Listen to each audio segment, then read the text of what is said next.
여러분 세상에서 가장 비싼 옷이 얼마짜리일까 하면 얼마인지 혹시 아십니까? 예, 저도 잘 모릅니다. 그래서 요즘 뭐든지 검색해보고 나와 있는 거 쳐보면 나오는데 물론 자료마다 다 틀리지만 그 AI 책 GPT 4.0 거기에 이렇게 물어보니까 이런 답이 나왔다고 합니다. 1위가 미들튼 드레스 약 145억. 뭔지도 제가 모르겠지만 자료가 그렇습니다. 2위는 블랙 아이아몬드 드레스 63억. 3위는 드래곤 앤 피닉스 가운 약 39억. 예. 어떻게 생긴지도 찾아보지도 않았지만 제가 오늘 옷에 대한 설교를 좀 하려고 해서 찾아봤더니 이렇게 비싼 옷들이 있나 보다 했습니다. 물론 우리 우주에 입고 가는 우주복도 이 100억 가치가 된다고 합니다. 그만큼 이 옷이라는 게 우리들에게 있어서 이렇게 평범하게 입고 있지만 아마도 그 옷에 딸려 있는 여러 가지 보석과 치장들이 함께 있으니까 이만한 가치가 있나 보다라고 생각할 수 있는데요. 여러분, 그런데 값을 매길 수 없을 만큼 아주 의미 있고 중요하고 값진 옷이 있죠. 바로 그리스도로 옷 입는 것입니다. 예수 믿는 사람들에게 있어서 세상의 비싼 옷은 혹시 우리가 갖고 있지 못하신다 할지라도 우리가 꼭 입어야 된다고 하는 옷이 있다면 바로 예수님으로 옷 입는 것임을 믿습니다. 여러분, 예수님으로 옷 입는 것을 성경에서는 흰옷을 입었다. 이렇게 우리 세마포 흰옷을 입은 사람들 그렇게 표현하는 것이죠. 우리 요한계시록 7장 9절에 보면 하나님의 나라의 이렇게 모습이 쫙 이렇게 표현되어 있는데 거기 보면 각 나라와 족속과 백성과 방언에서 아무라도 능히 셀 수 없는 큰 무리가 흰옷을 입고 손에 종려가지를 들고 보좌 앞과 어린 양 앞에 서 있다. 그러니까 하나님 앞에 갈 때 우리가 꼭 입어야 되는 옷이 있다고 하면 바로 그것이 흰옷. 그래서 돌아가실 때 꼭 흰옷 입어야 된다 이런 뜻하고는 좀 다른 것이죠. 그런데 바로 예수님으로 옷 입었다라고 하는 마음이고 예수님을 믿는 그 믿음의 옷을 우리가 흰옷, 그 옷이 없으면 어떻게 됩니까? 그 보좌 앞에서 함께 찬양하고 있는 그 자리에 우리가 있지 못한다고 하는 뜻입니다. 우리 마태복음 22장에 보면 우리 임금이 여러 잔치를 베풀고 사람들을 다 초청합니다. 그래서 사람들이 다 들어왔는데 누구든지 다 초청한 사람은 오지 않고 그래서 다 불러오게 되어지는데 그 중에 무슨 얘기가 나오냐면 그 혼인 잔치에 쫓겨나가는 사람이 있습니다. 뭐냐면 예복을 입지 않은 사람이 발견되어지죠. 그래서 이 혼인잔치 예복을 입지 않은 사람이 누군가 하면서 그는 쫓겨나갑니다. 다른 방금 드린 이 말씀과도 같은 것이죠. 예복이 뭐겠습니까? 그 잔치에 합당한 옷일 텐데 하나님의 나라에 천국에 합당한 옷 그것은 몇백억 되는 세상의 옷 입은다고 해서 되어지는 것이 아니고 예수 그리스도를 믿는 믿음의 옷, 이 흰옷, 그 예복을 입은 자라고 하는 것이 성경의 말씀이죠. 오늘 옷에 대한 얘기를 하는 이유는 성경이 사실 우리의 믿음과 삶을 얘기하면서 이 옷을 입고 벗는 것으로 표현한 것이 굉장히 많이 있다고 하는 사실입니다. 1세기 사람들에게 이 옷은 그런 의미에서 보면 우리 은유, 메타포를 사용하는 것처럼 사용되고 있는데 여러분 우리 성경에 보면 그런 내용들이 많이 나옵니다. 에베소서 6장에 보면 우리가 갖춰야 되는 영적인 그런 준비, 무장의 모습들을 어떻게 표현하고 있냐면 전신 갑주를 입어라. 그렇죠? 무장한 갑옷을 입은 것처럼 자기를 무장하는 그런 모든 몸에 그렇게 무장을 해라라는 말을 그렇게 표현을 하고 있죠. 또 로마서 10장 12절에 보면 여러분이 이제 어둠의 일을 벗어버리고 빛의 갑옷을 입으십시오. 이렇게 얘기하면서 빛의 자녀이니까 빛의 자녀다운 삶의 행실과 삶을 여러분의 삶 가운데 취하고 마치 옷을 입은 것처럼 그런 새로운 삶을 선택하라고 하는 말씀입니다. 여러분, 지금도 그렇지만 옷이라고 하는 것이 사람들에게 여러 가지 의미를 갖춰주는데 이 옷이라고 하는 것이 기본적으로 그 사람의 신분을 나타낼 때가 참 많습니다. 그 사람이 뭘 하는 사람인지를 나타내 보여줄 때가 많죠. 특별히 우리가 경찰관들이 경찰 유니폼을 입으면 그 사람은 경찰이구나, 그리고 뭘 하는 사람이구나 우리가 쉽게 압니다. 또 군인은 군인의 군복을 입습니다. 그래서 그가 군복을 입고 군인으로서 전쟁을 막고 또 전쟁에 나면 싸우는 그런 군인이라고 하는 표시를 쉽게 하죠. 우리 성직자들이 어떻게 보면 성의라고 하는 가운을 입고 예배를 집례하고 구약의 제사장들이 제사장으로서의 역할을 하기 위해서 그 의복을 갖다가 성경에서 이렇게 설명하고 정한 것은 그가 누구인지 또 뭘 하는 사람인지를 규정하는 게 그 옷 속에 담겨져 있기 때문에 그런 표현을 하는 것입니다.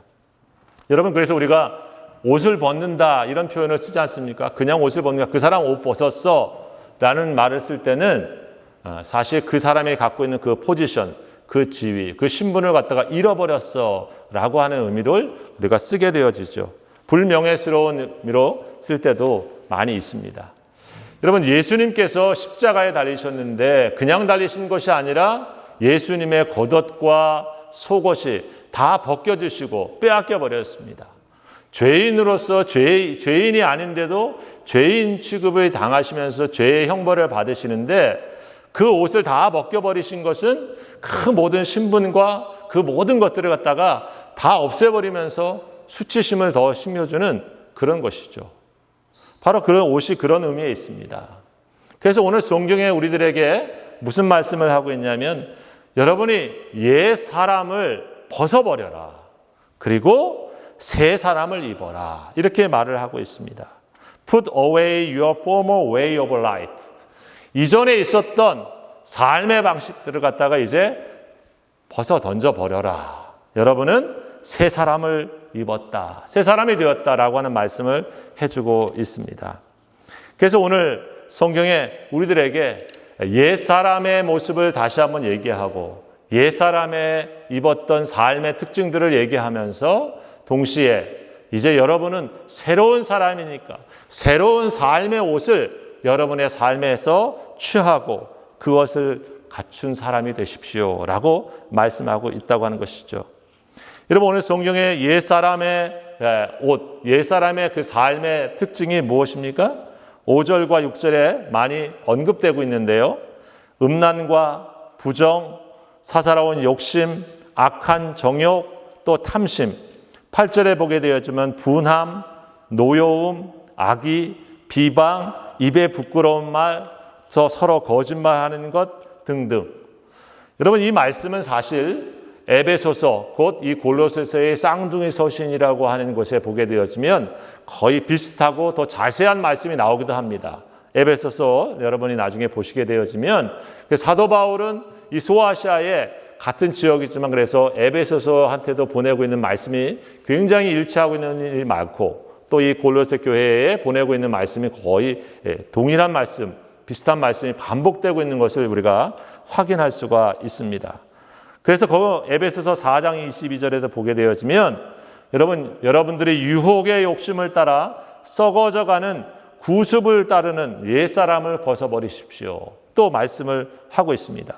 그러면서 거기에는 옛사람의 특징을 어떤 모습으로 또 설명을 하고 있냐면 옛사람은 어떤 사람이냐면 마치 그 마음이 허망해져서 공허해져서 하나님이 없는 것처럼 무지한 것 그리고 우상과 세상의 것으로 자신을 신삼고 살아가는 그 좀 무지함 속에 있게 되어지고 또 선악을 분별하지 못하고 또 마음이 굳어져서 하나님의 은혜를 깨닫지 못하고 그리고 죄에 대해서 무감각한 상태에 있고 그리고 자신의 인생과 삶을 포기한 것처럼 방임하게 되어지고 그리고 욕심을 쫓아간다라고 하는 말씀들을 이 에베소서에 설명을 하고 있습니다.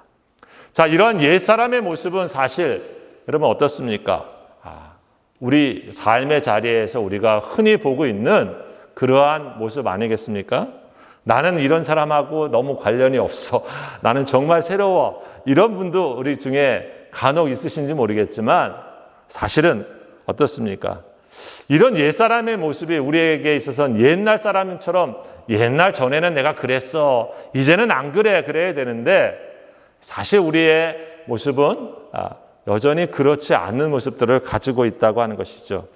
그러나 여러분 우리가 조금 더 그 말씀을 드리기 전에 우리가 기억해야 될 것은 이 고로새 교회 성도들을 향해서 사도 바울이 여러분은 새로운 사람이고 새로운 옷을 입은 사람입니다 라고 하는 것을 강조하고 있다고 하는 사실을 기억해야 됩니다. 그 새로운 옷은 바로 그리스도로 옷을 입은 사람이라고 말해주고 있다고 하는 거예요. 자, 여러분, 근데 이게 뭐 옷을 입는다, 벗는다 그러니까 그게 뭔 말인가 아직 조금 헷갈리시는 우리 성도들도 계실 수 있습니다. 그 말은 사실은 우리의 삶 속에 우리가 예수님으로 옷 입는다라고 하는 것은 예수님을 믿는 믿음으로 우리가 예수님과 함께 세례를 받았다라고 하는 말에서 그 의미를 잘 이해할 수가 있습니다. 옛사람에서 새 사람을 입었다고 하는 말은 우리가 세례의 의미에서 주는 것처럼 옛사람이 물에 잠기듯이 그 잠김을 통해서 우리에 있었던 옛사람은 물에 잠겨서 죽고 그리고 그 물에서 다시 나와서 생명을 얻은 것처럼 예수님이 다시 부활하여서 일어나신 것처럼 우리들도 그 예수님을 믿는 믿음으로 물에서 나와서 새 생명을 얻어서 새로운 사람으로 다시 살고 있는 것처럼 여러분들도 바로 그러한 존재입니다 라고 말씀해 주고 있는 것이죠. 그래서 우리가 전에 본 골로새서 2장 12절에 보면 너희가 세례로 그리스도와 함께 장사되고 그랬습니다. 세례받았다고 하는 의미가 바로 그런 의미예요. 내가 예수님과 함께 죽고 내가 예수님과 함께 이제 다시 산 사람이다. 나는 예수로 옷을 입은 사람이다 라고 하는 의미와 또 같은 것입니다. 자, 그런데 조금 전에 말씀드린 것처럼 이 골로새 교회 성도들이 예수님으로 옷 입은 사람, 예수님을 믿는 새로운 사람이 되었는데도 왜 사도 바울이 옛사람의 그 옷을 벗어버리라고 회개하고 있는가? 그것은 여전히 새로운 사람임에도 불구하고 그들의 삶의 자리에 옛사람의 특징, 옛날 입었던 옷들이 거기에 계속 드러난다는 거예요. 그렇죠? 여러분, 새 옷을 사줬는데 엄마가 우리 새 옷을 사줬어요. 아주 멋진 브랜드로 정말 최고급 트렌디한 걸 사줬는데 그것도 막 여러 벌 사줬어. 근데 어떻습니까? 자녀가 어디 나갈 때는 어떻습니까? 아주 냄새나고 아주 후진 10년, 20년 전부터 계속 있었던 그 장롱에 있는 그 옷을 입고 나가. 여러분 어땠을까요? 아유, 부모님이 보실 때 잘한다. 그럴 부모가 있었겠습니까? 예, 속이 터지죠. 예. 저 좋은 옷을 내비두고 왜 저 나쁜 옷을 입고 나가나 말도 안 되죠, 그죠? 남들이 봐도 그죠? 내 자식이 저렇게 멋진 옷을 입고 하는 모습으로 딱 비춰지길 당연히 바랄 텐데요. 자, 이 골로새 교회 성도들한테도 그런 모습이 있었다고 하는 거예요. 그것이 아까 말하는 우리 옛사람의 모습이었던 거죠. 자, 문제는 여기 있습니다. 새로운 사람으로 새 옷을 입고 나갔으면 좋겠는데 자꾸 옛날 옷이 끌린다는 거예요. 옛날 옷을 자꾸 챙겨 입고 간다고 하는 거예요. 그 말은 우리가 주님 안에 새로운 사람이 되었는데 옛사람의 특징이 우리 삶의 자리에서 자꾸 드러난다고 하는 것입니다. 우리 이번 주에 우리 목사님들하고 우리가 월요일마다 이렇게 책을 읽고 이렇게 토론을 같이 하는데 우리가 이번에 이제 책을 읽으면서 읽었던 그 주제 중에 하나가 우리 뒤늦게 우리 목사님께서 정문성 목사님께서 이렇게 우리에게 질문을 같이 목사님들하고 했습니다. 뭔 질문이었냐면 우리 성경에 보게 되어지면 아담으로 말미암아서 모든 사람이 다 죄를 아래에 있게 되었는데 그 죄는 우리 신학적으로 죄가 유전되어서 모든 인류 안에 죄가 있게 되어져서 한 사람도 예외 없이 다 죄 안에 있게 되어졌는데 예수님께서 십자가에서 죽으셔서 우리의 죄를 다 용서하시고 구원하셨는데 그 구원은 왜 유전되지 않는가? 그렇죠?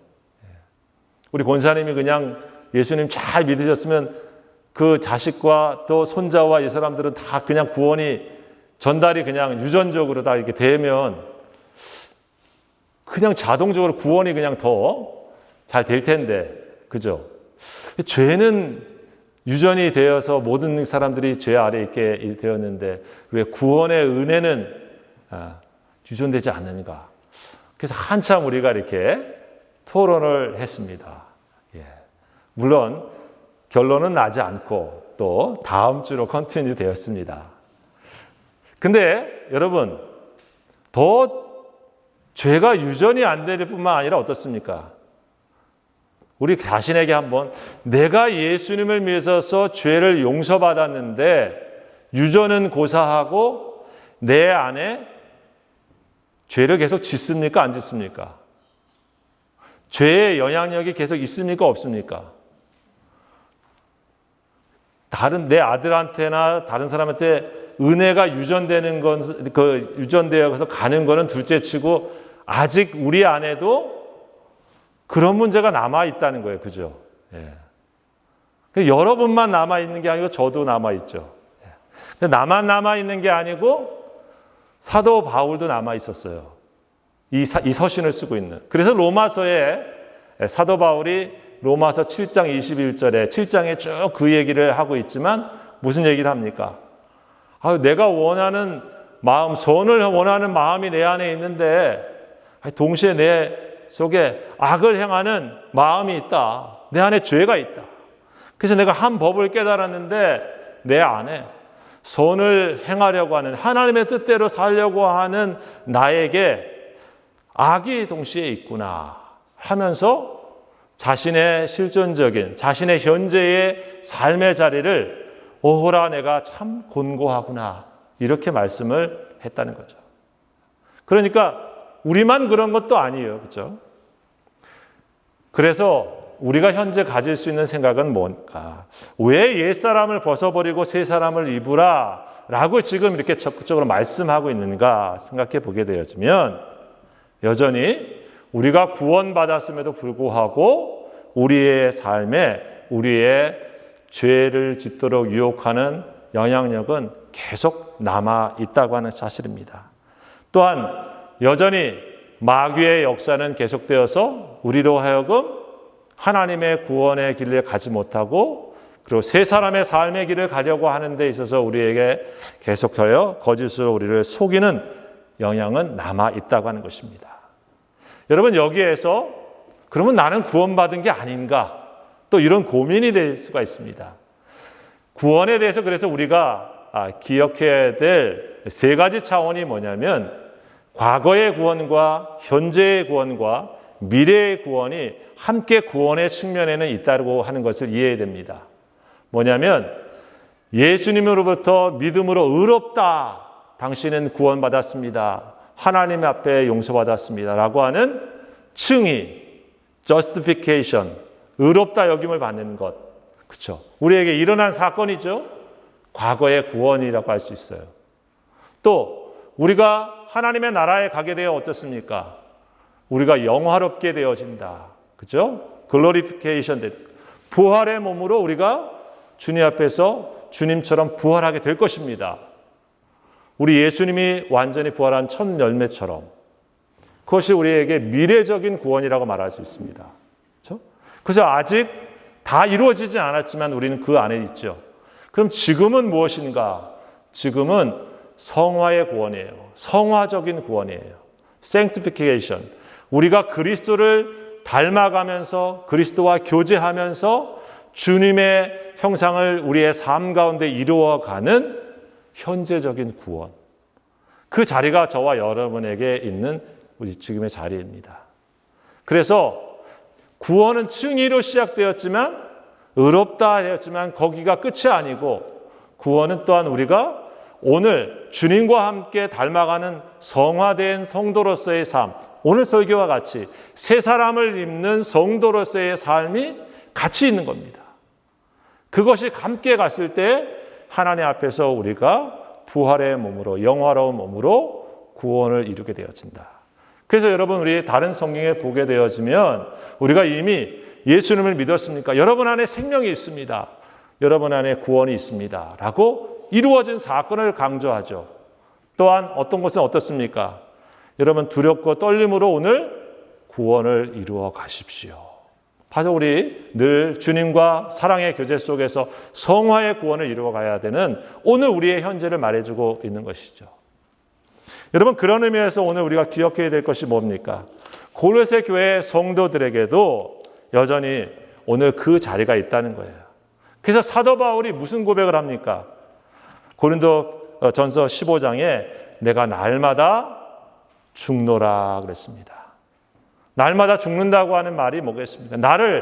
나의 옛사람의 모습들은 예수님의 십자가에 이미 죽은 사람처럼 자기를 십자가에 못 박는 믿음의 선언을 계속하고 또 그 일을 버리는 모습처럼 옷을 그런 것들을 벗어버리고 그리고 주님께서 주신 새 사람의 모습으로 주님의 새 생명으로 자신의 삶을 채우는 그러한 신앙의 고백이 나는 날마다 죽는다. 옛사람에 대해서는 죽고 예수님 안에서 예수님으로 옷 입은 새 사람으로 자신을 살겠다라고 하는 표현인 것이죠.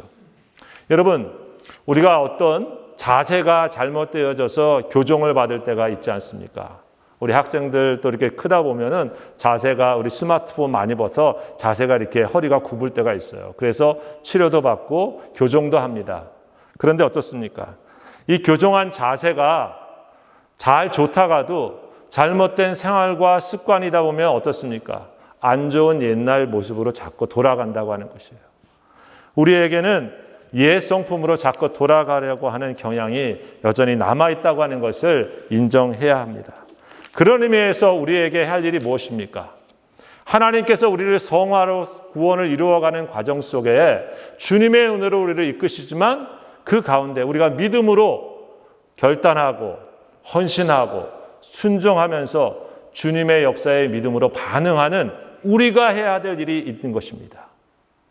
여러분, 좀 가끔 그런 얘기를 하는데 운동을 잘하도록 부모님께서 우리 아이에게 우리 배구 좋아하는 우리 찬이 있는데 배구하도록 배구공도 사주고 유니폼도 좀 사주고 또 어떻습니까? 우리 신발도 사주고 거기 잘 갈 수 있도록 교통비도 잘 주면서 응원합니다. 근데 그걸 잘하려면 어떻게 됩니까? 본인이 또 가서 서브 연습도 하고, 그렇죠? 리시브 받는 것도 좀 하고, 그러면서 이게 실력이 향상되는 거 아니겠습니까? 하나님께서 우리에게 모든 것들을 기회를 주시고 그런 가운데서 이끄시지만 그 가운데서 우리가 믿음으로 응답하는 과정이 우리가 해야 될 일이에요. 성숙은 그래서 하나님께서 우리 예수 믿고 바로 그 다음에 예수님처럼 성숙해진 사람은 아무도 없습니다. 우리는 주님의 역사에 우리가 늘 믿음으로 반응하면서 새 사람의 모습이 우리 안에서 이루어져 간다고 하는 것이죠. 오늘 그래서 그런 말씀을 하고 있어요. 우리 3장 12절에 보면 그러므로 너희는 하나님이 택하사 거룩하고 사랑받는 자처럼 긍휼과 자비와 겸손과 온유와 오래 참음을 옷 입어라. 이런 새 옷, 새 사람이 갖춰야 되는 인격과 그리고 새 사람이 갖춰야 되는 성품과 삶의 방식들이 우리에게 한순간에 이루어지는 것이 아니라 하나님과의 관계 속에서 이루어집니다. 그래서 이러한 하나님 안에서의 새 사람과처럼 새 옷이 갖추어지는 그런 과정에는 우리 중요한 것이 있어요. 어떻게 해야 그것이 이루어지는가? 늘 첫 번째 기억할 것은 자신의 정체성을 늘 확인하는 것입니다. 새로운 사람으로서의 내가 누구인가를 잃어버리면 다른 일들은 할 수가 없습니다. 아까 말씀드린 군인이 내가 군인이다라고 하는 것을 잃어버린다고 하면 어떻습니까? 전쟁에 났는데도 응답하고 싸울 그러한 자세를 기대한다고 하는 것은 말도 안 되죠.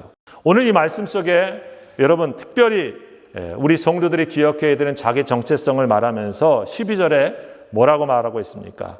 너희는 하나님이 택하사라고 말하고 있어요. 나는 누구인가? 나는 새로운 사람으로서 하나님이 나를 택해 준 사람이다. 이게 성경의 말씀입니다. 하나님이 우리에게 어떤 조건을 가지고 택하셨는가? 그렇지 않습니다. 우리를 부르신 데 있어서 하나님은 왜 우리를 부르셨는지, 왜 나를 하나님께 택하셨는지 모릅니다. 여러분, 창세기 12장에 아브라함이 나오고 있죠. 복의 근원이라고 하는 아브라함이 나오고 있습니다. 그런데 성경에는 특별히 아브라함을 왜 택했는지 설명하고 있지는 않습니다. 하나님이 아브라함을 택하셨죠. 이스라엘 백성들을 하나님이 왜 구원의 제사장 나라로 삼으셨는지 특별하게 언급하고 있지 않습니다. 나중에 보게 되어지면 어떻습니까? 주님이 조금 더 설명을 하십니다.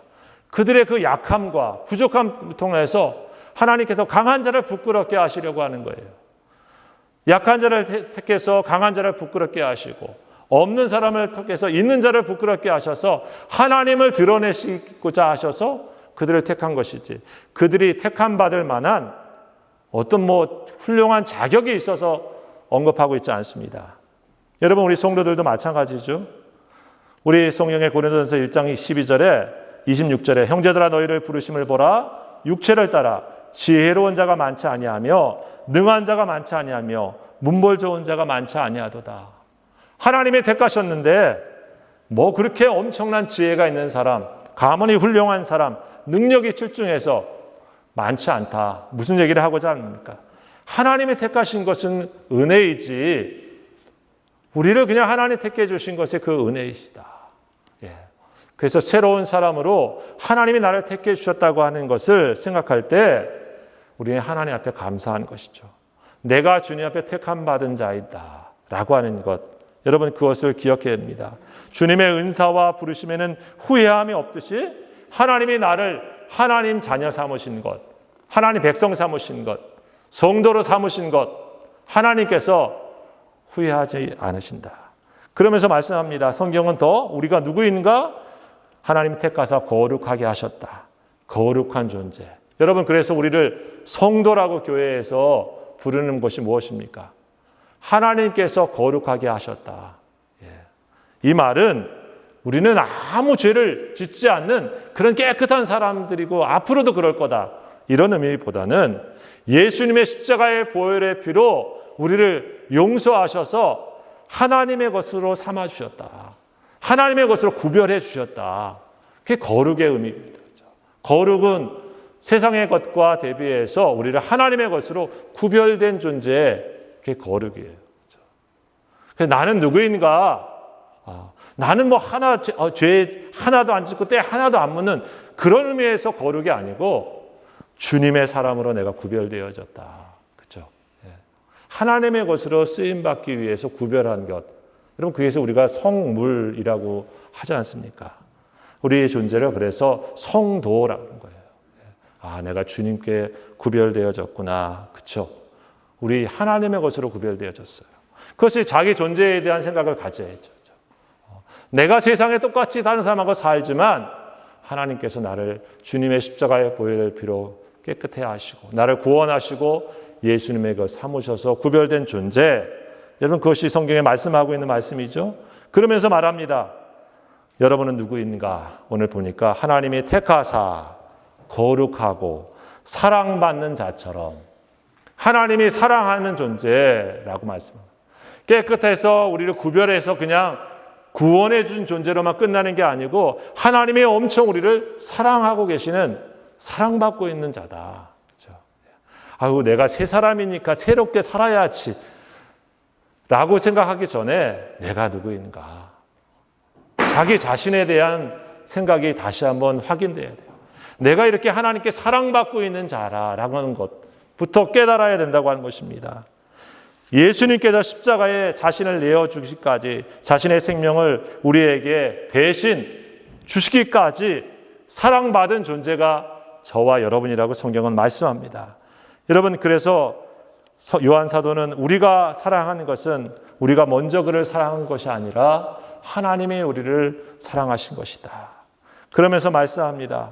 이 세상의 높음이나 기쁨이나 다른 어떤 피조물이라도 우리 주 그리스도 예수 안에 있는 하나님의 사랑에서 끊을 수 없다. 하나님의 이런 사랑받고 있는 존재라고 하는 것일 때 여러분, 우리는 사랑받는 자의 모습을 담고 싶은 것이고 그 삶의 길을 가고 싶은 것이에요. 그렇죠?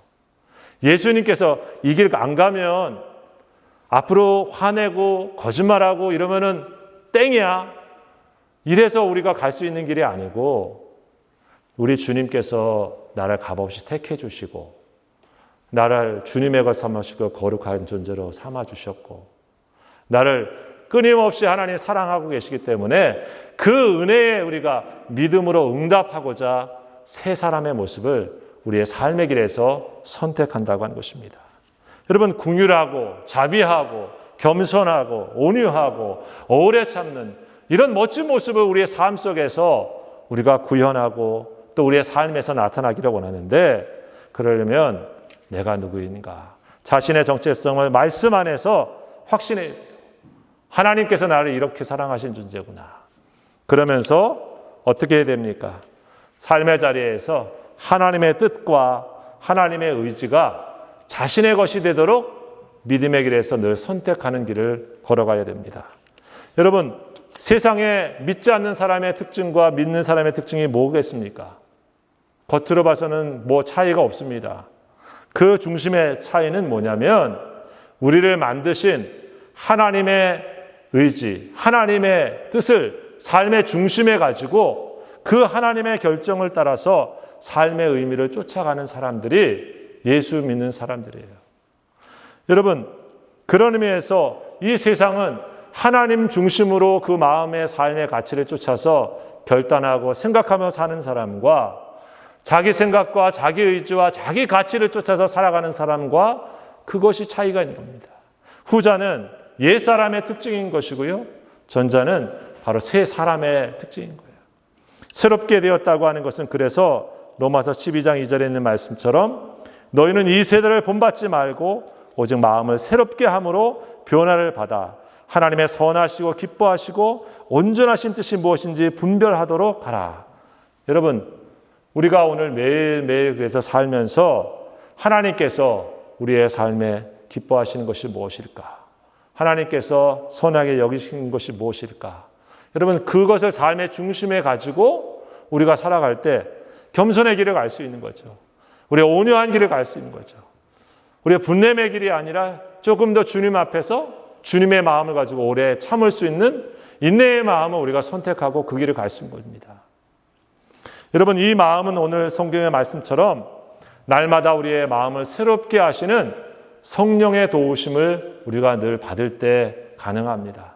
내 마음의 의지와 내 생각만 가지고 살아가는 것이 아니라 우리 안에 계신 하나님의 영인 성령이 우리의 생각과 우리의 의지와 우리의 감정을 하나님의 뜻대로 살 수 있도록 거기에 인도하실 때에 우리가 거기에 순종하고 거기에 말씀에 집중하는 것입니다. 여러분, 그래서 우리가 할 일이 있어요. 새 사람을 입기 위해서 할 일은 그런 의미에서 하나님의 영인 성령께서 우리를 다스려 주시도록 우리가 성령 충만을 늘 사모하는 것입니다. 성령 충만은 하나님의 생각과 하나님의 뜻이 나를 지배하시도록 나를 충만히 다스려 주시도록 하는 것입니다. 그래서 우리는 영적인 주님과의 노출의 시간이 필요해요. 우리 인터넷에 노출되어지고 우리가 또 다른 책에 노출되기도 하지만 하나님 앞에서 우리 자신을 보여주는 그런 시간이 필요한 거예요. 그게 말씀과 기도의 시간이죠. 우리 성도가 하나님의 말씀과 기도의 시간에 가지고 하나님 앞에서 나를 보여주고 하나님의 인도하심을 받지 아니하면 여러분, 우리는 나도 모르게 계속 옛사람의 성향대로 옛사람의 옷을 선택하는 그런 모습으로 삶의 순간순간에 나타나게 되어진다고 하는 것입니다. 여러분, 믿음의 사람들의 삶의 자리는 오늘 그런 의미에서 다시 한번 새 사람이 되었으니 새 옷을 입고 살라고 말씀하고 있어요. 우리 한국 사람들 중에 특별히 성경하고는 좀 다르지만은 비슷한 얘기 중에 한국 사람이 부족한 그러한 모습이 무엇인가 어디 조사를 해보니까 그 중에 몇 가지가 나오는데 하나가 바로 협동심이에요. 우리 한국 사람의 특징 중에 옛사람의 모습을 꼽으라면 우리 협동심이 옛날에는 굉장히 우리나라가 이렇게 품앗이도 있고 서로 돕는 그런 곳이었는데 요즘 어떻습니까? 한국 사람은 동업하면 다 망한다. 그죠? 예, 다 들어본 말이죠. 예, 중국 사람은 뭉쳐서 장사를 한다고 하는데 한국 사람은 혼자 합니다. 그게 편하고 예, 협동심이 부족하다. 어떻습니까? 교회 안에서도 믿음의 자리에서도 우리가 회복해야 될 모습이 있다고 하면 우리 교인들은 서로 함께 모이면 더 힘이 강해져. 또 이런 곳이 돼야 됩니다. 그렇죠? 또 지적되어진 것이 뭐냐면 한국 사람들의 옛 사람의 모습은 정직성의 결여. 여론조사에 보니까 한국 사람 정직하지 않다. 우리가 뭐 한마디로 요즘 한국 사람뿐이겠습니까? 정직이라고 하는 말은 거짓과 연결됩니다. 오늘 성경에 말씀 것처럼 거짓이 얼마나 많은지 모릅니다. 제가 아까 인터넷 검색 얘기했지만 여러분 정보가 많아지고 그러면 사람들이 더 진실을 금방 깨닫고 진실한 사회가 될 것 같았는데 요즘은 진실을 가장한 가짜 뉴스와 거짓 뉴스들이 사람들에게 넘쳐납니다. 그러다 보니까 사람들의 삶의 자리 가운데 우리 정직함을 찾아보기가 어려워요. 여러분 예수 믿는 옛사람들의 우리 모습이 무엇입니까? 저 사람들 믿을 만한 사람들이야 라고 하는 것이 그리스도인들의 트레이드였죠. 저 사람들이 말하는 것은 신뢰할 만해. 근데 요즘 예수 믿는 사람이 아니 목사가 얘기한다고 하면 진실한 말이라고 믿지를 않고 거짓말처럼 믿는 세대가 되어버렸어요. 얼마나 우리가 옛사람의 모습이 우리의 속에서 나오고 있는 것입니까?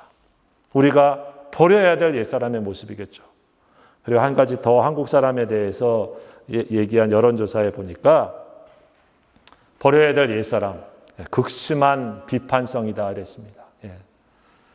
우리 한국 사람들이 누군가를 칭찬하고 격려하고 높이는 그런 것은 굉장히 인색하고 다른 사람을 아주 크리티사이즈하고 또 깎아내리고 하는 우리 디스라고 하나요?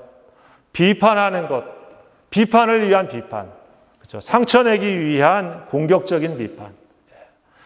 아주 그래서 네 편과 내 편이 나와서 마치 서로를 죽일 원수처럼 생각하면서 비판하는 일들이 우리 한국 사회에 얼마나 더 많습니까? 여러분 교회 안에서도 또 우리가 찾아가야 될 말씀 중에 하나가 있다고 하면 그것일 거예요. 에베소서에서도 그래서 뭐라고 얘기하고 있냐면 여러분들이 친절하십시오. 그리고 덕스러운 말을 하십시오. 이런 말을 하고 있습니다. 비판하고 남을 죽이는 말이 아니라 거짓된 말이 아니라 남을 살릴 수 있는 말. 정직하면서도 진실하면서도 다른 이들을 세울 수 있는 말. 그 말을 에베소서에도 하고 있어요. 여러분 우리 새로운 사람들의 삶의 자리에 특별히 우리 한국 사람으로 우리가 살아가면서 이 시대에 우리가 다시 한번 깊이 생각해야 될 요소라고 생각합니다. 누가 이런 것을 시작하겠습니까? 예수 믿는 사람들이 다시 회복해야 되는 새로운 사람들이 아니겠습니까? 그렇게 살았기 때문에 초대교회의 사람들은 안디옥에 있는 사람들을 보고 저 사람들은 예수에게 속한 사람들이야 라고 크리스찬이라고 하는 말을 붙여줬잖아요. 오늘 바로 우리 그러한 믿음의 선배들이 갔던 아름다운 모습을 우리가 다시 한번 기억하고 회복해야 됩니다. 모욕한 후에 더러워진 옷을 다시 입는 사람이 있다고 하면 여러분 그는 우리는 미련한 사람이라고 말합니다. 우리가 예수님을 믿고 예수님을 알고 그리고 예수님을 배워가고 있는 믿음의 성도이기에 우리는 뭐가 새로운 옷인지 우리가 갖춰야 되는 무엇이 좋은 것인지 아는 사람들입니다. 무지한 사람처럼 하나님을 알지 못했던 사람들이 따랐던 그 길이 아니라 하나님이 어떤 삶을 우리에게 주셨고 하나님을 믿고 살아가는 삶이 어떤 길인지를 아는 새로운 사람들이기에 우리는 오늘 예수님의 길을 가고자 하는 것입니다. 우리 사랑하는 귀한 성도 여러분, 혹시 아직도 내 삶의 자리에 벗어버려야 될 옛 사람의 옷이 누덕누덕 붙어 있다고 하면 우리가 하나님 앞에 그것들을 벗어버리고 던져버리고 우리가 주님 앞에서 주님의 새 옷으로 입고자 하는 열망을 가지고 이 한 주간 우리가 함께 기도하시면서 믿음의 길을 가시는 우리 성도들 다 되시기를 우리 주의 이름으로 축원합니다. 기도합시다. 아버지 하나님, 우리를 예수 십자가의 보혈의 피와 부활의 능력으로 새 사람으로 하나님 만들어 주셨습니다. 우리를 택하시고 우리를 거룩하게 하시고 우리를 사랑하시며 우리와 함께 인생의 걸음을 우리와 동행하고 계신 예수 그리스도 안에서 우리에게 준 오늘 하루하루들을 그리스도를 옷 입는 삶으로 예수님으로 옷 입은 사람처럼 살아갈 수 있도록 우리를 지켜주시고 주의 영이 함께하여 주셔서 성령의 충만한 가운데 그리스도의 뜻을 쫓아 살아가기에 부족함이 없도록 우리와 동행하여 주시옵소서. 이 모든 말씀 예수님의 이름으로 감사하며 기도하옵나이다. 아멘.